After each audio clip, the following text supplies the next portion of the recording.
and welcome to this new exciting episode of MarkWHO77. Oh, it's been a while, but we're back. My name is Mark Baumgarten. With me is Vicky Jacobowski.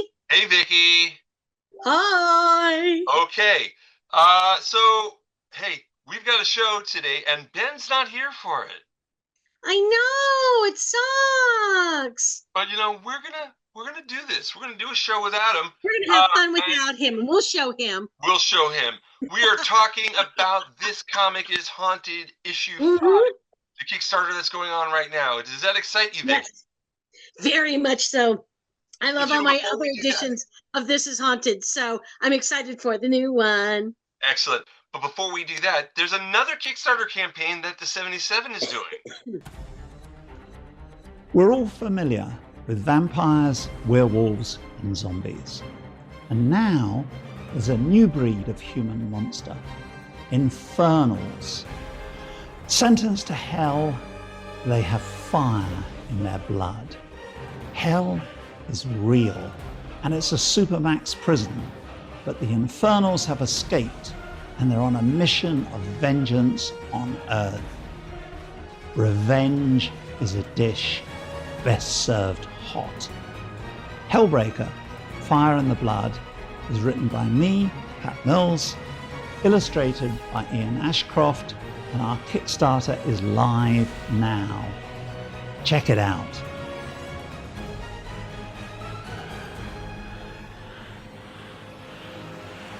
Well, thank you, Pat, very much for that. We really appreciate that. If you want to get a really good book, go to the Kickstarter campaign that you can see the Kickstarter URL there and a QR code, and you can sign up for Hellbreaker. All right? Excellent. Excellent. Okay, so let's bring out our guests. We have a gentleman who is the editor of This Comic is Haunted and a favorite of the 77. We've got Dave Heeley. We've also got Elliot Moody, who is doing a comic strip in This Comic is Haunted issue 5 called Cub Scouts. And we're going to bring them on right now. Does that sound fine? We're going to bring them on. Hello, Dave and Elliot. Thank you for coming on the show. Thank you. Hey, folks. Thanks for having us. Yeah. Now, Dave has been on our show before. Dave, because you are an editor and work on the 77, so you are here in Ben's capacity today. Indeed, yes. And you're also here for This Comic is Haunted. Absolutely, yes. Elliot, nice to meet you. We always start our show with the hardest question because we figure we get the hardest question out of the way and then it's all downhill. Well, no, it's all easier from there. I don't want to say it's all downhill because that's kind of bad. So, Elliot, if you're ready, I'm going to ask you the hardest question we ask anybody here on MarkWHO77. Who is Elliot Moody? So, yeah, I've been anticipating the question, and oh, you knew it before? Oh no, 100%. I've seen it. So, like, you've watched the show. Yeah, I've seen the Mike Walters one, and then the question. And in my head, so I had to drive up to Leeds today, and like in my head, I was like, when I get asked the question, am I going to answer in the third person? And I'm not gonna do that. I'll probably just speak about my name's Elliot. Been writing for quite a few years, mainly in short films and things like that. But I've read comics basically all my life, loved comics, and just in the past couple of years I've just started to think really seriously about writing comics and getting into comics. And basically who I am, I guess, in this capacity is you're interviewing a first-time writer just before their very first thing is about to get published for the first time. So in terms of a catalogue, to talk about my past work is literally nothing. But that's, I guess, who Elliot Moody is. Okay. Well, we're done with the show. MarkWHO77's over. We've learned everything we need to learn about Elliot. Or not. Okay, we'll keep talking. We'll keep it going. We have some time on this YouTube feed. We got a couple of questions. Yeah, but you know what, Dave, we've had you on the show before. So, I mean, but you know what? For old time's sake, who is Dave Heeley? Oh, this is horrible. I hated it the first time. First time around, I was really nervous. Now it's a bit better. Yeah, I'm a director of the 77. Publishing Limited, along with Ben, Steve, and Joe. We've produced, I think it's over 35 comics in the last few years. We've established a nice little audience, and we're doing great guns in the world of comics, particularly in Britain, although we do sell all over the world. My job in particular is as an editor, amongst which I edit This Comic is Haunted, and I created it, and basically it's my vision alongside Andy Richmond, my amazing art editor. We've produced 5 issues now, and I am so proud of it because it's something I've always wanted to do. But I'm also a writer. I do love writing. Writing's definitely the thing I think I'm better at. Editing is very much like herding cats or juggling spaghetti. But it's thrilling. I mean, in particular, like say, for example, with Elliot, I met Elliot for the first time a couple of years ago at Thought Bubble, and then re-met up at Lawless this year. And it's great to be able to sort of meet people and introduce people into the world of comics themselves as well, whether they be writers or artists. So yeah, that's pretty much me. All right. Do you have anything to add to that, Elliot, now that Dave said a nice thing about you? Yeah, I mean, like it's almost to the day. I think we met on I think it was the Sunday of Thought Bubble 2024. So it's like almost to the year that we met, and I was just walking around there as it's odd to think about, like a year ago, but just with a few pictures written and maybe a few half-baked scripts, but with a fair bit of ambition. And within a year, I've met an editor, and I've met like a bunch of people in the comics community, the British comics community, and overall it's really supportive. But yeah, it is odd to think about that we only really met a year ago, Dave, and now almost a year later, I've got a story published in what I can say is a really, really, really nice comic, a really good quality piece of work. Like it does feel a bit surreal in a way. I'll say that. You've been swept off your feet. 100%. Like, and Dave is a charming man, so yes, Well, he is. we're really lucky because there's quite a bromance going on because Elliot Yeah, lives not far away.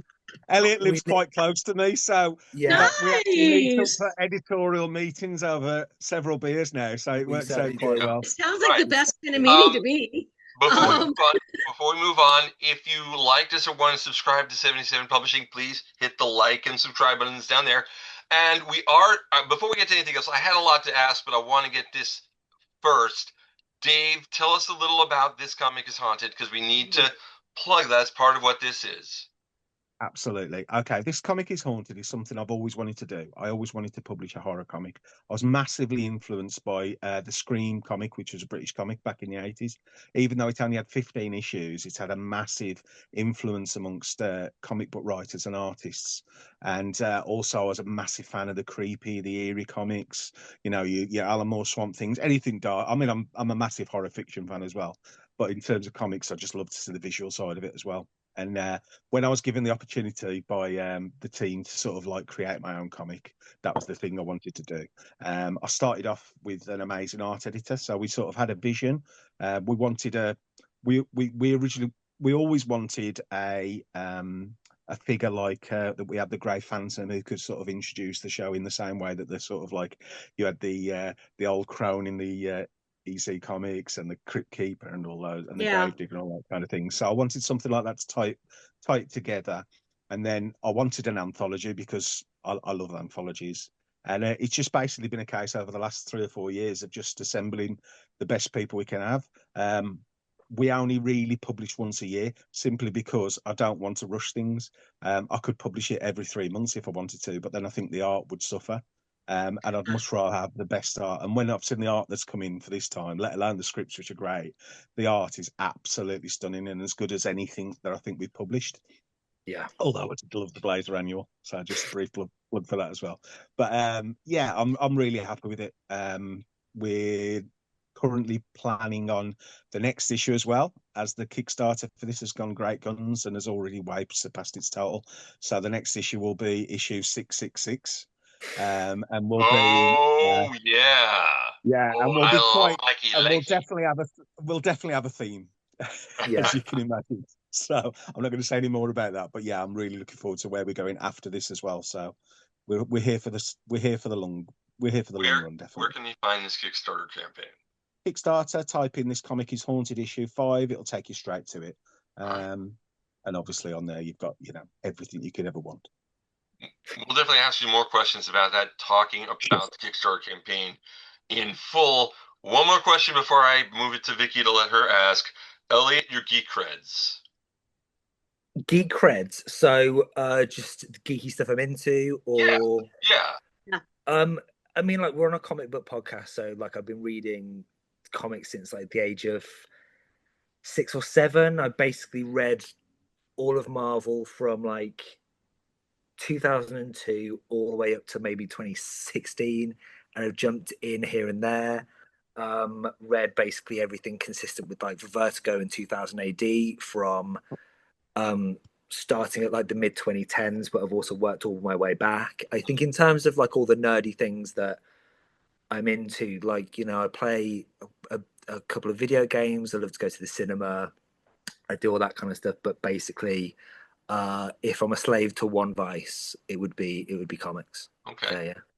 Nice. Any idea on anything like this in your mind? I think I think there's like a British science fiction show that I used to watch as a kid, but I can't remember what it's called. It had I watched it when it had Christopher Eccleston on, and I was actually a kid when that. Oh yeah, you're a youngster.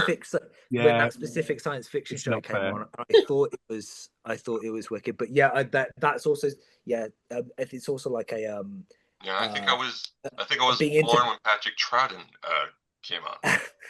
Being into Doctor Who is like, as a Brit, is like inheriting either rickets or having to eat Marmite on toast. I think it just comes with your national insurance card, to be honest with you. But yeah. Perfect. So true, though. I think very true. Vicky, why don't you ask the next question? Well, Elliot, I want to know how you kind of when did you know that you wanted to be a creative person, and what were those early steps you took? I think so. The first part of the question, I think I wanted to do it from like maybe my mid-teens. It's like a common answer, but when you're watching a film or you're reading a book or you're reading a comic and you realize that it's actually made by people, and like it's the cool thing that people could do as like a job, or not even as a job, that people are able to do this kind of stuff and affect people. I was like, yeah, I want to do that. And then as a kid, I remember writing like a letter to George Lucas, and he wrote back, I wanted to be a filmmaker. Oh, sweet. So, yeah, like he wrote. Actually, I don't think it was him. I think it was his secretary for Lucasfilm at the time. Okay. But even still, like, I wanted to be a director, and then I wanted to be a novelist. But then in my late teens, I got really into comics, and I just thought, yeah, just being inspired by like people like Alan Moore and Pat Mills and Brian Bourne and Garth Ennis, like the common names that basically everyone says. But then I got into that, and it was, I think, all throughout my early 20s, it was kind of just like, oh, that would be cool to do. That would be cool to do. And then during COVID, like all the kind of stuff that happened with COVID, I was really bored and thought, God, if I had the opportunity to do it then, I might have missed it.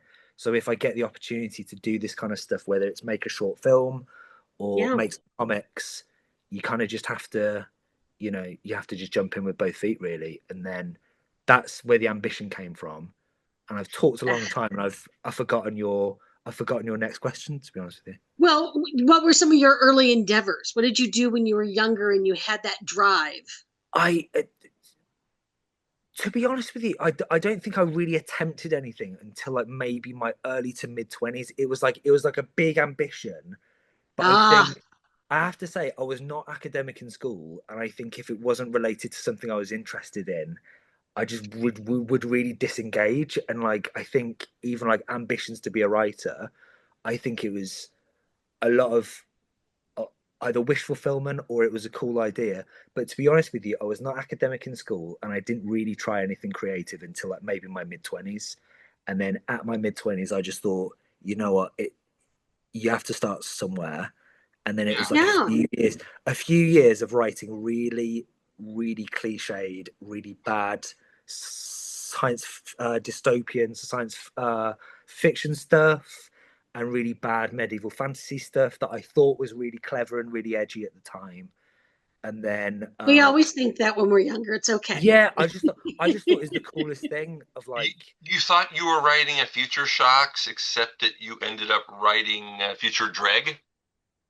Yeah, basically, just awful, really cliched stuff. And then I think, like, and as you do with anything, I think, like, it doesn't even have to be creative stuff. It could be like anything. Like, the more you practice, the more confident you are. I don't know if, like, in terms of art, I don't think it's for the artist to say the better you are. I mean, like, he'd say if it's good or not. That's like an audience and an editor's job, I guess. But yeah, and then yeah, I can see that because so my son's your age, and he loves to draw. He does it for fun. He does computers for work, and he just, as he's gotten more confident, he ends up being better.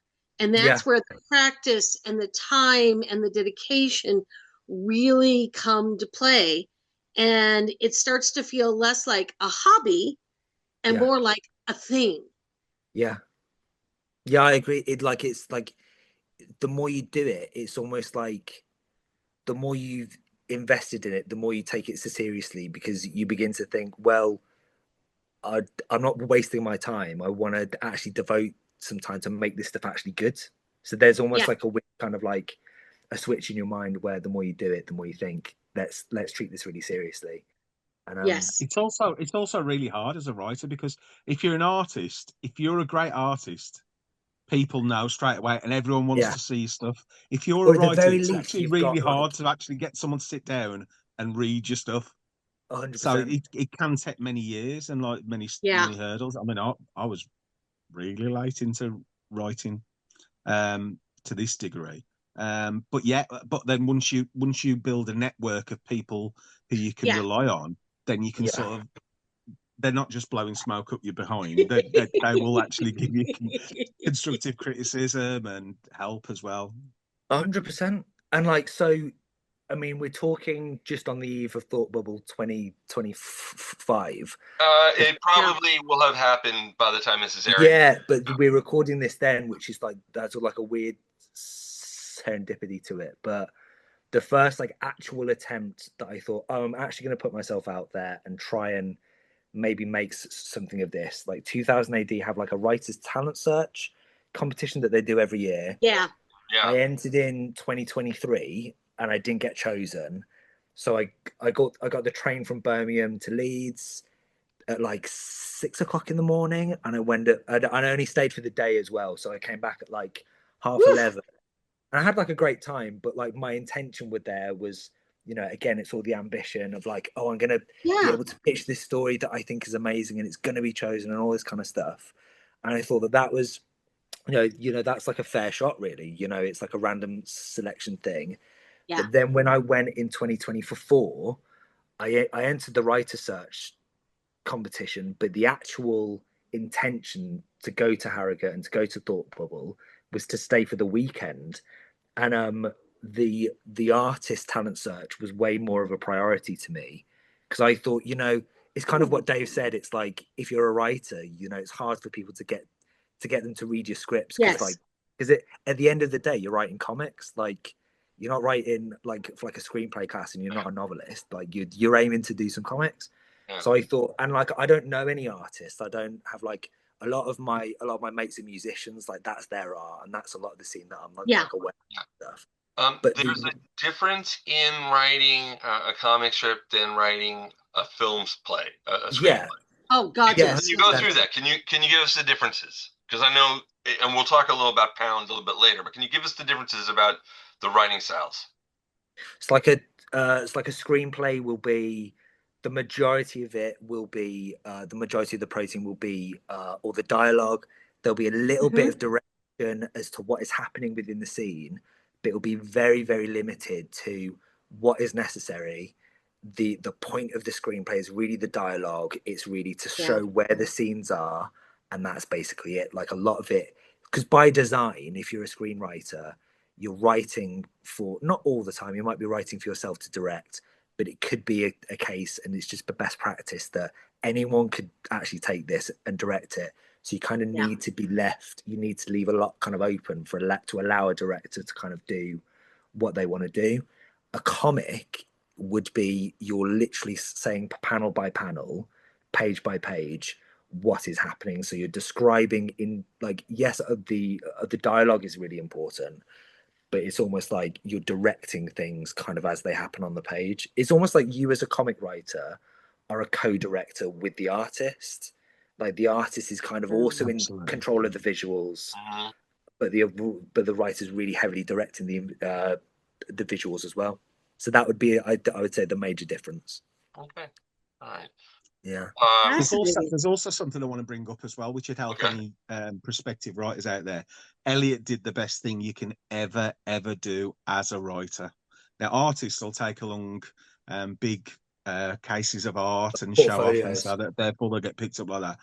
Elliot came up to me at Thought Bubble and says, "What do I do?" So we had a really good chat and described it. And I says, "Look, just go away, get some art done, get it down on the page, and then bring it back." And then 6 months later, Lawless, he came in with an ash can with 3 great stories, and it was so much better and so much easier for me as well to turn around and say, right, yeah, we like all 3 of these stories, and for different comics, and then one of those stories that Elliot had produced on his own with an artist, Cub Scouts, is actually going to be in Haunted issue 5. So, it's just the best way to do things. If a writer comes up to me and said, "I've got a script," the best you're going to get out of me is to say, email it to me, and I'll hopefully be able to get back to you and ascertain whether it's going to be any good or not. Someone actually brings the finished product to me, or the virtual finished product, I can actually look at it there and then go, yeah, I can see that really working on the page so much easier. Yeah. And then it's so much easier for me to say to Elliot, look, yeah, we want you in. Yeah. And that's kind of how it happened. I mean, like, I was walking around the convention a year ago, just like, and I was asking for advice from professionals, and like I had like maybe a script or something, or I had like a pitch, but like I got a lot of, I will say, I think a lot of artists were really, really encouraging, because I actually asked them, how do I approach like an artist to draw my thing? Like if I approach them, and all of them that's a great question. Yeah, because it's like, because it can be seen as like a bit of like, you know, you're approaching someone to do, I would personally say you're asking another artist to do the lion's share of something that the pair of you are going to do. Like you could approach them with like a script and say, I've got a 5 or 6-page script. I really like your stuff. Could you draw it?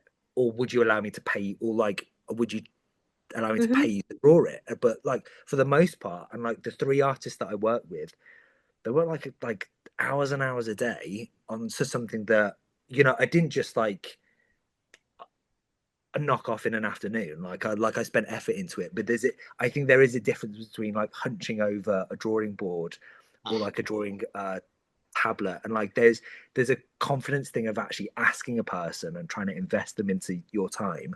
But one of the artists that I asked was Mike Perkins, for friend of the 77. Yeah, I've heard, but but I asked Mike Perkins, and I was like, so what advice would you have? And he just said, just be direct and be kind of polite and be honest.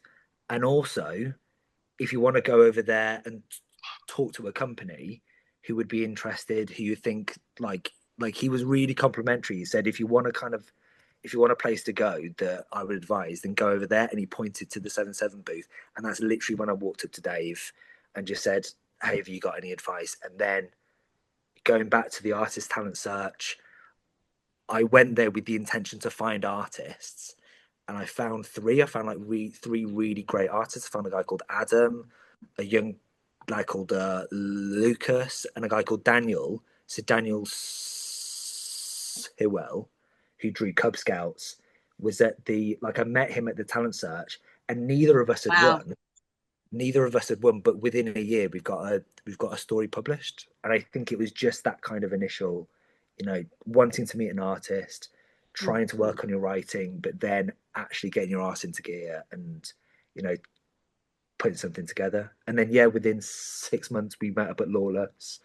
And Dave, I was kind of surprised, but Dave actually remembered me. He was like, "Oh yeah, like we had a chat," and I was like, Dave's good that way. You were surprised. Mark was terrible. It's because he's a nice bloke. That's why. It's because when Yeah. he gives, It's because Elliot was the youngest. He's a It's because bloke. Elliot was the youngest person there by about 20 years. That's why. Yeah. I think you asked me We at have a Lawless. child on the show, folks. You were like, "Oh, so how old are you?" And I was like, "Oh, I turned for 30 in a week." And he was like, "Oh, you're still a baby." And I was like, I don't feel like a baby. Definitely. That's because we've all made it to the point where that is a baby, sweetie. It's okay. Ridiculous. But no, and then Sadly. like actually being able to meet Dave and Ben and everyone else from the 7-7 and just that kind of stuff. But I will say, I will agree with Dave, and I've spoken to a lot of people who are like aspiring like comic writers and stuff. The best thing that you can do is actually just try to, if you can prove you can do it on your own, then I think other people will be more invested to see, let's see what else you can do, you know. Absolutely, because as an editor, I want the least amount of work as possible because I've already got a huge amount of work. So if someone can actually come with a virtually finished product, it's just so much easier for me.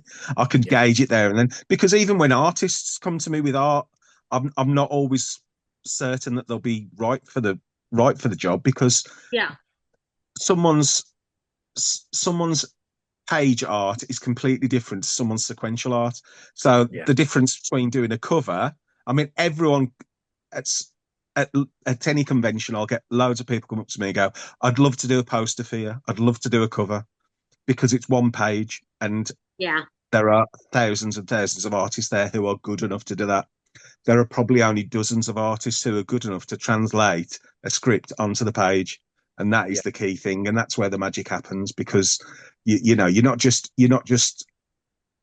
doing your own thing, then you're working together in a synergy, and it's just wonderful. I think when an artist, even when an artist doesn't fulfill your remit of what exactly you wanted, it still works to a degree, because they've also got their vision as well. But when an artist actually brings forward what you've actually specifically, I mean, Mike Walters is fantastic for this.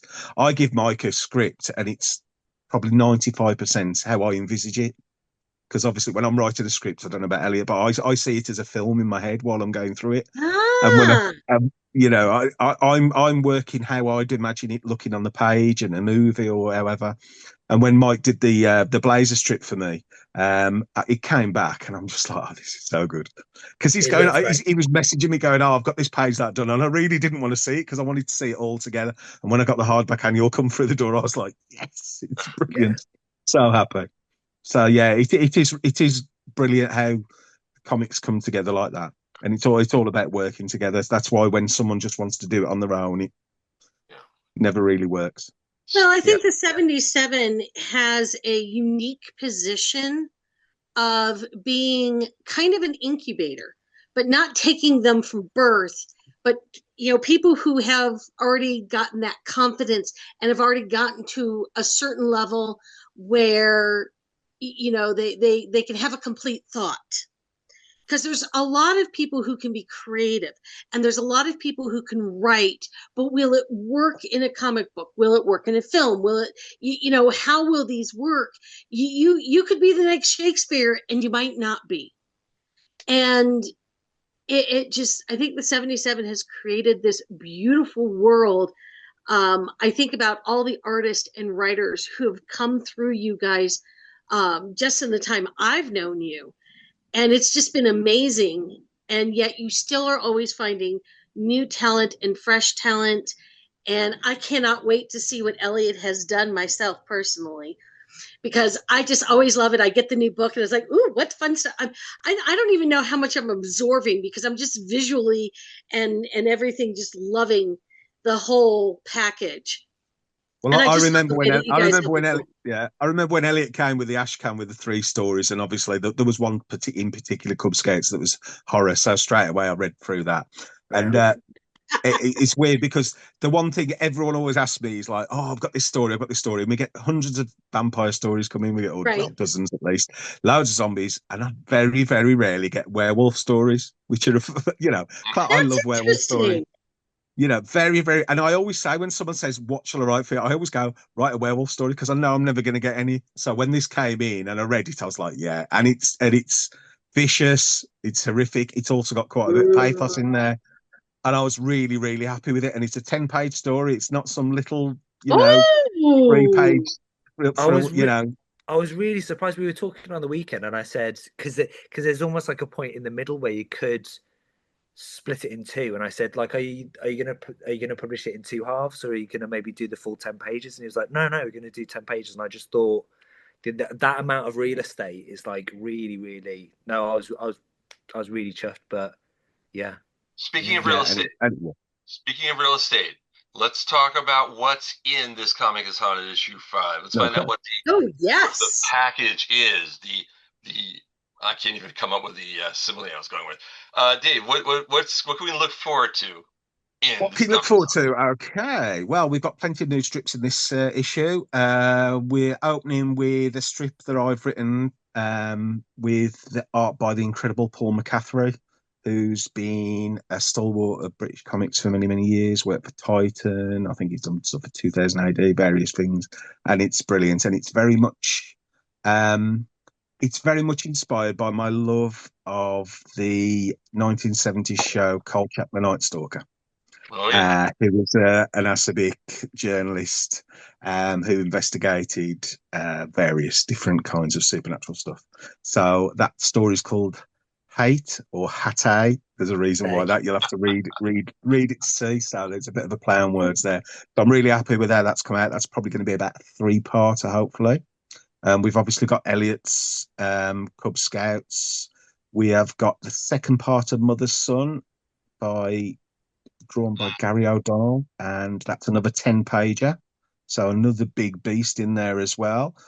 We've got a one-shot strip by Jo, my sister, and Andy Richmond, which is beautifully painted. And that's a very spooky story, very much in the style of, M.R. James kind of thing, and quite wintry to go with the time that it's coming out.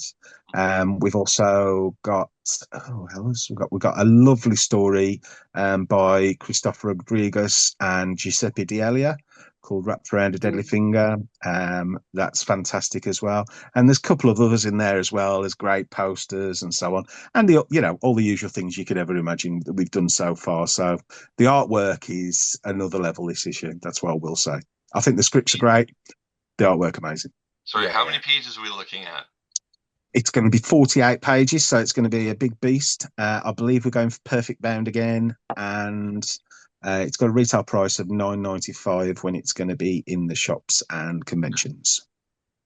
What kind of perks can we get for this Kickstarter campaign? Well, there are plenty of perks available. You'll have to bear with me while I get up my Kickstarter. It's just here. So while you're looking, I got to tell everyone that this Kickstarter got fully funded within 23 hours. It was under a day. I was really pleased with that. That doesn't mean they don't want you to keep going, because it's a great product. We'll go through the perks. Yes, but it's been funded, so it's definitely happening. And it's interesting because this is the second in a row that was funded almost immediately. We had Blazer Annual, and that hit less than a day too, if I remember correctly. Yeah, I think it just shows that we've got a really dedicated fan base out there who know to get in there early, because that's where the best rewards are. That's where your original art is, and so on. Yeah. But I mean, for example, obviously we've got 2 covers. We've got the original, the main cover, which is by Simon Hall, which is beautiful. That's a sort of photo of the Grey Phantom. It's inspired by the Exorcist movie cover, so it's got a bit of a gas lamppost in the background, and we've got a variant cover by Andy Richmond himself, which evokes a story that he's drawn with Joe inside, and it's beautiful. That's very much reminiscent of the Misty annual covers kind of thing. It's beautiful. I'm really happy with how that's come out. So obviously on the Kickstarter you can get all the first 4 issues of Haunted alongside issue 5, should you wish to. There's all the other comics that we produce available on there as well. The I'm not sure if it's still available, but the original cover art is still available to buy, as far as I'm aware. We have signed scripts still available from various people, including myself. And you can also get sketch cards, ACO sketch cards by Andy Richmond, horror cards, which are fantastic. And there's also some sketches done by Giuseppe D'Elia, which are beautiful horror images, and also James Fletcher, who's Disease Mind, who's done various things for us and he's doing the back cover for us this time. So there's lots of stuff in there. You know, there's plenty for everyone. You know, there's one other thing that's going to be an issue that probably the best, well, not the best thing, but really a cool thing. Yeah, absolutely. We've got a fantastic. MarkWHO77 Yeah. that Andrew Richmond and I are designing, and it's coming. It looks really good. I'm really looking forward to what comes on it there, and it's sharing a page with my introduction as well as the Grey Phantom. That's so the way to do it. we're in good company together. I want to talk to you a little about your film Pound. I haven't actually seen it yet. I want to see it. Tell everyone what it's about. It's kind of similar to the story that's going to be in Haunted. It's inspired by a lot of the genre stuff that I liked and have grown up loving and have continued to love, things like horror genre stuff, your werewolves, your vampires, your zombies, and things like that. But like also literary kind of like genres, things like Cormac McCarthy or British kitchen sink stuff. And the film Pound was it was a prison drama. So it was a prison drama of an inmate being interviewed. It was only like 9 minutes long, but an interview trying to get access to custody or to visitation rights to his child. But I think maybe this was a bit half-baked in the film, but it was kind of ambiguous as to whether he was a vampire or whether he was like a werewolf kind of thing. We definitely had some fake blood and some fake fangs and stuff, but intercut with the interview was flashbacks to some maybe some violence in his past relationship, and I think it ended on a bit of an ambiguous note. But yeah, it's more like, if you can imagine, Let the Right One In meets Scum, maybe the prison film. That's kind of the vibe that I was going for. Right. And how did it come about? Because I know you were talking about that you wanted to finally do something. How did you piece together? How did it come about? During COVID, I was able to save a bit of money, and I just thought, I've not gone to film school, and there's a part of film school that you eventually make like a short film at the end of like your 3 years and stuff. And I just thought, if I've saved this money and I've not gone to uni, I might as well just try to self-fund it. So I invested a little bit of money. I went online. I reached out to people, hired half a dozen actors, a cinematographer. Luckily, a few of my musician friends were good sound editing and mixing. So I hired them and basically hired a space. I got a script together and I got the cameras there, and I rolled. Yeah, hiring equipment was probably the most expensive thing. I wanted to hire like a big RE camera, like an RE Filmflex camera and stuff. All the stuff that goes along with that, like the proper grips and tripods. Actually, we didn't actually go for a tripod, but it was just hiring all that stuff, and then I think it took like 9 months to edit. Like after in every afternoon, not every afternoon, I did have a life at the time, but just going around and editing it in my spare time, and then once it was done, submitting to some film festivals, and that was basically it. Nice. Yes. Very nice. And I would ask if you could send me a copy of it. I'd love to see it. I definitely will. That'd be really cool. Excellent. Yeah. Vicky, do you think you'll do another one? Oh yeah, good question. I didn't even think of that. Duh. I loved it. Like, and I loved, like, if you're like really into film, there's always like a part of like anyone who's into film that part of you thinks, I'd love to do that, or like I think I could do a good job of that. And Yeah. if I only did it the once, I can definitely like to say that I itched that part of my brain that just said, you know, at least I've tried to do that. I think I would like to do it again, but to be honest with you, I think it was it was basically my sole priority for like the space of maybe Uh, 9 to 10 months. Is there a another plane? That's fine. Do we and need to pause? that is a lot of time. Yeah, yeah. It was, but it was like 9 months basically, and as me and Dave just kind of said, within the space of 6 months, I created a bunch of comics. You know, that is the Mhm. thing with comics that, you know, I think it's what I think people misinterpret that like the major benefit of comics is that like you don't have a budget and that you can basically do everything, which you can do. You can have like an unlimited budget of like you could basically do the final act of Lord of the Rings with ginormous armies with a piece of like a piece of paper and a pen.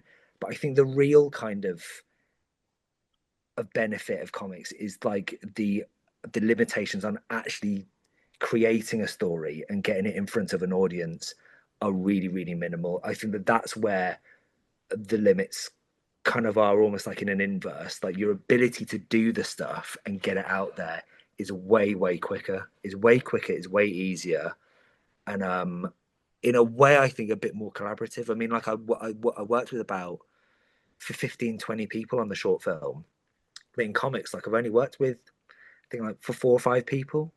But in that sense I thought it was more collaborative. You're working much closer with like a Yeah. few people, which is what I really It's a liked. much more intimate situation than a film, which becomes more external. Whereas the comic feels, I don't know, there's just something about it that it feels like you're bringing a group close to you.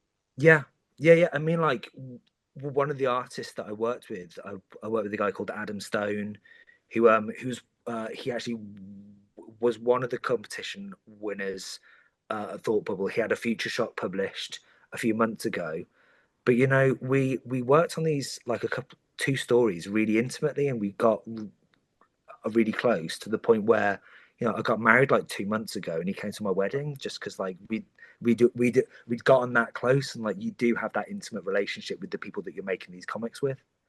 You know what I mean? And I enjoy that. I enjoy making films, but to be honest with you, it's really stressful having to rent a film camera that costs you know £500,000 Yeah. and having to buy in assurance for it, and you think and you're reading over the insurance contracts and saying to yourself like even if I break it, am I still going to have to pay out a little bit? It kind of makes you nervous. Whereas in a comic, you think, you know, there's not that financial pressure on it. I'll I definitely don't say know that. though, Elliot. I think this movie is haunted might be quite interesting. This movie is haunted. You could do it like the old heavy metal film. Like you could have animated bits and live action Yes. bits and Yeah, do it like that. and it's I all think iPhones now anyway, isn't it? So exactly. And apparently they made that film for almost next to nothing. Like the animation was like really janky and really cheap. And yeah, so and that's obviously not what we would do. We would yeah, go for the highest quality version, like the comic. We would go for the highest quality version of that. But yeah. yeah, that's something that we should probably look into definitely. Hey, in the 70s and the 80s, there was a lot of gonzo filmmaking, I'll Oh tell yeah. you. Oh yeah. Yeah, absolutely. Guerrilla Some movie of them are making. my favorite movies. Totally. All right, we're getting close to near the end. A few questions left. Elliot, what is next for you? What's next? Uh working closely with the 7-7 hopefully on future stuff. I know I'm like on their podcast now, but genuinely like it like a company that's able to publish work Mhm. by a Paul McCaffrey, and I've actually seen the pages for the story that's coming out in this one, and and Paul McCaffrey's great. He's got proper lineage to proper horror stuff. He drew the Anno Dracula comic, and that's like amazing. But you're able to publish people like him and Pat Mills, uh, Ladrot, and you know Ian Gibson. You know, if I'm able to stay in that company, if I'm able to stay in that company, I'll be absolutely chuffed to bits, to be honest with you. So there's things kind of cooking with that, and then working on a few things that maybe hopefully pitch. Me and an artist are going to hopefully pitch to some American companies, but yeah, Nice. the focus mainly is comics at the minute. Yeah. All right, Dave. One more time with This Comic is Haunted issue 5. What can you tell us about it that we haven't mentioned yet? Ooh, that we haven't mentioned yet. The Grey Phantom is going to appear in all his glory. Yeah, the Grey Phantoms. Yeah, he's got his introduction as usual. There's plenty of pictures in there of him. Lou Stringer's back, which is brilliant. That's something that I'm really happy about. That is really great because I know Lou has been selling things, and he's kind of retired now. He kind of I think he's concentrated mainly on his own IP. He's not been very well, bless him, but he's such a consummate professional. And you know, as Elliot was talking about lineages, you can't get a better lineage than Lou for British comics. And to produce his work is just it's absolutely wonderful for me, and it was really on the bucket list. So so that's coming back. Short shocks. We're continuing to work with This Comic is Haunted 666. Eventually, I will get through This Comic is Haunted X edition, much like the British movies back in the 70s, which was like, and that will be an 18 movie on the comic book page, definitely. So that will come out. Talking about 70s Gonzo movies. Okay. Housekeeping, Dave. Other than we talked about this housekeeping, where can people find the 77? All the Facebook stuff. Go for it. Okay, you can find us at the 77 Comic Facebook page. We also very heavily we run the 77 2000 AD Facebook page, which has nearly, I think, 30,000 members now. So you get access to all the artists and an awful lot of people who work on 2000 AD as well, giving their insights into various things. Obviously, we're on Instagram as 77 Publishing, Twitter, Threads, the usual places. We've got a YouTube channel. As this is going out to Thought Bubble, we will be at Thought Bubble as well. We've got a table next to Simon Bisley and opposite 2000 AD and Rebellion. Ben and Steve will be there talking to people, and obviously we're helping to run Pat Mills' latest Kickstarter, Hellbreaker. We're thoroughly looking forward to that, and there's lots of other things going on. Steve and Ben are working closely with the, if you bear with me, I'll read it out as they know more than I do, the Comic Book UK people, and that's a collective of comic book publishers, the main comic book publishers within the UK, and we've got a sort of seat at the table where we'll be discussing things going forward as well. So I know Steve and Ben have had regular meetings, including with MPs at the House of Parliament, etc. So there's lots of things going forward. We're going to be publishing obviously the V collection soon. Next year, hopefully, there will be something big regarding Division 77 coming to New Stories and a collection. Most of that is down to me being busy, so when I get free time, that will be coming out. And there's lots of, like I say, we're going from strength to strength. More 77 comics, more Haunted. So there's plenty out there. And the storefront again is the 77comic.net. All right. And you can find us there. If you type that in, everything's on there. And of course, if you reach out to myself, Steve Bull, Ben Cullis, or Joe Heeley on Facebook, just direct message us and we can always get in touch. We're always looking for new writers and artists. Yeah. Let me do my housekeeping. Vicky and I do a show called MarkWHO77. You can find it at MarkWHO77.com and all around the interweb thingy. We've got special episodes, not special episodes, old episodes with tons of different interviews, over 150 Doctor Who and Star Trek interviews. You can look at those on YouTube at the link that's in front of you right now. I'm also doing a show called TARDIS Travel Guide, which is a show we talk about Doctor Who media, and that is not available as a podcast yet. But my show, MarkWHO77 and TARDIS Travel Guide, alternate on Subspace Radio, which you can find at the picture that's on the screen now. All right. Well, Elliot, what else can you say? What else do you want to talk about? Um, I mean, like you just brought up a bunch of Doctor Who stuff, and I just had like a bunch of things in my mind. If you'd like Ooh. a bunch of the comics that you could have talked about. So Yeah. I don't know. Maybe I'll have to message you privately after this and say that have you talked about this comic? And if you've not, you should do a Okay, podcast about it. definitely. Love Yeah. it. What we're doing is we've got every month we've got either the Ninth Doctor or the 13th Doctor audio adventure, and then we randomly pick things using a randomizer. But we can skew it to a comic that you're talking about. So yeah, definitely let me know. If you've not read any of like the Marvel UK Oh no, believe me, I have them Doctor all. Who stuff, I have, yeah, I'm fluid.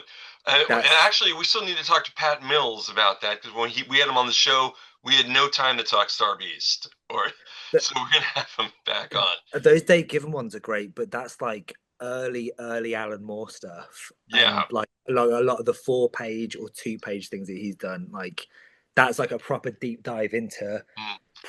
proper Doctor Who in the deep space of nerdery, I guess. I had a subscription to Doctor Who Weekly and Monthly.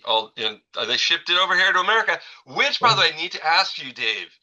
These Kickstarters, are you shipping to the United States?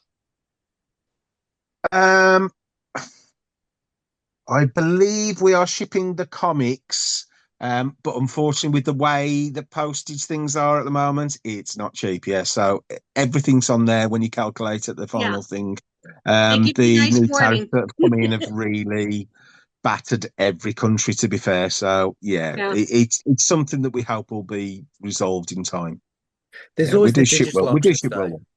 There's always the digital options though for all of Yeah, the Yeah, and of course, stuff yeah, as well. everything's available digitally. Yeah. And in fact, something I should mention: the 77 have currently got a sale on at the moment. All digital comics are 77% off.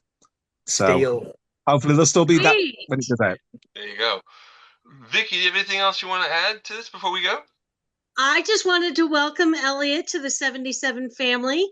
I think you're going to Yes, be you a are great welcome. addition, and I can't wait to see the comic. Yeah. Thank you very much. Definitely, Cheers, you'll love guys. it. You'll love it. And Elliot will be back in issue 666 as well. Definitely. Sweet. Excellent. So, on behalf of myself, Mark Baumgarten, and Vicky Jakubowski, Dave Heeley, and Elliot Moody, we're going to say so long to you from this episode of MarkWHO77. Join us next time where we'll do a randomizer and pick someone else. Bye, everyone. Wonderful. Bye bye now. Thank you for having us. Cheers, guys. Bye.